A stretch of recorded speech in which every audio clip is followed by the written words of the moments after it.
চলতি ২০২৪ থেকে ২৫ অর্থবছরের প্রথম প্রান্তিকে পাকিস্তান থেকে পণ্য আমদানি বেড়েছে ২৭% বেশি। একই সময় ভারত থেকে পণ্য আমদানি কমেছে প্রায় ৯.৫%। বিশ্লেষকরা বলছেন, পরিবর্তিত রাজনৈতিক পরিস্থিতিতে পাকিস্তানের সঙ্গে কূটনৈতিক ও বাণিজ্যিক সম্পর্ক জোরদার হচ্ছে বাংলাদেশের। এরই প্রতিফলন দেখা যাচ্ছে দুই দেশ থেকে পণ্য আমদানির পরিসংখ্যানে। বাংলাদেশ ব্যাংকের হিসাবে চলতি অর্থবছরের প্রথম প্রান্তিকে পাকিস্তান থেকে দেশে পণ্য আমদানি হয়েছে $১৭৯.৪ মিলিয়ন।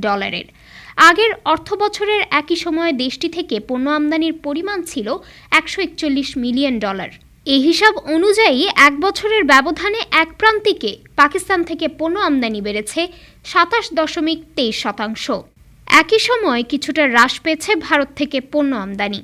চলতি অর্থবছরের প্রথম প্রান্তিকে ভারত থেকে পণ্য আমদানি হয়েছে $২০৫২.১ মিলিয়ন। যদিও আগের অর্থবছরের একই সময় আমদানির পরিমাণ ছিল $২২৬৭.২ মিলিয়ন। পাকিস্তান থেকে বাণিজ্য আগেও বাড়তে পারত বলে মনে করছেন সাবেক রাষ্ট্রদূত এম হুমায়ুন কবির। তিনি বলেন, পাকিস্তানের অনেক রফতানি করার মতো সুবিধাজনক পণ্য রয়েছে, তবে আওয়ামী আমলে তা আসতে পারেনি, এখন আসছে। ডেস্ক রিপোর্ট, আজ বার্তা, ঢাকা।